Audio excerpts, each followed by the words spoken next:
তবে বাবা হিসাবে কিছু তো আঘাত লাগবেই, কারণ সন্তানের লাশ বাবা বহন করতে পারে না। বাবার লাশ সন্তান কাঁধে নিয়ে গুরুস্থানে যায়, কবরে রাখে, এটা সম্ভব, কিন্তু বাবা তার সন্তানের লাশ কবরে নিতে পারে না। বাবার জন্য কষ্ট হয়ে যায় রে, বাবার জন্য এটা বড় বাড়ি হয়ে যায়। আল্লাহর নবী তো একজন বাবা ছিল রে, একজন দুইজন নয়, 4টা ছেলেরে নিজের হাতে গোসল পড়াইছে, নিজেই কাপন পড়াইছে, নিজেই নবী জানাজা পড়াইছে, নিজেই কাঁধে নিয়া কবরে লামাইছে, নিজের হাতে নবী আমার মাটি দিছে। এরপরে নবী বলেন, মালিক কষ্ট নাই, আপনি দিছেন, আপনি নিছেন, অভিযুক্ত আমার নাই।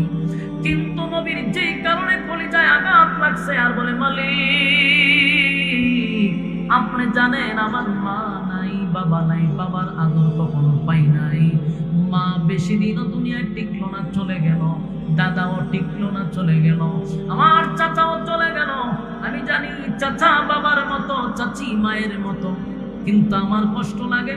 গোটা মক্কার মানুষ আমার বিরুদ্ধে গিয়ে আমার গালি দেয়, আমার কষ্ট লাগে না। কালেমার দাওয়াত দিতে গিয়ে রক্তাক্ত হয়েছি, আমার কলিজায় আঘাত লাগে নাই, কিন্তু আজকে আমার কলিজায় দারুণ একটা আঘাত লাগছে।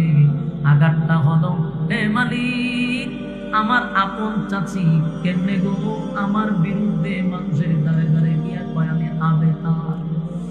আল্লাহ এই কথাটা বরদাস্ত করতে পারলাম না। আপনি তো আমার ছেলেও দিলেন, মেয়েও দিলেন, ছেলেও দিলেন, মেয়েও দিলেন।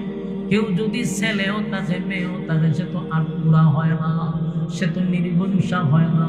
কিন্তু আমার চাচি মানুষের কাছে গিয়া গিয়া কয় আমি নাকি আবেতার, আমার নাকি বংশ নেই। আবু তালেবের বউ মানুষের কাছে গিয়া কয় মুহাম্মদ যদি দুনিয়া থেকে বিদায় হয়ে যায়, তার ধর্ম বেশি দিন জমিনে টিকবে না, তার নাম বলার মতো মানুষ থাকবে না, কারণ তার ছেলে নাই, ছেলে দিয়া বংশ হয়, মেয়ে দিয়া বংশ হয় না। মুহাম্মদের তো মেয়েগুলো আছে, ছেলেগুলা তো দুনিয়া থেকে বিদায় হয়ে গেছে, সুতরাং মুহাম্মদের বংশ বেশি দিন টিকবে না, মুহাম্মদের নাম সুনাম খ্যাতি টিকবে না। তাই মানুষের দাঁড়ে দাঁড়ে গিয়া কয় মুহাম্মদ আবেতার, মুহাম্মদ আবেতার। আল্লাহর নবী চোখের পানি ছেড়ে দিয়া বলেন, মালিক নিজের লোকগুলা যখন আমারে আবেতার বলে গালি দেয়, আমি বরদাস্ত করতে পারি না, তাই তো আমার চোখের পানি আমি আটকায় রাখতে পারলাম না।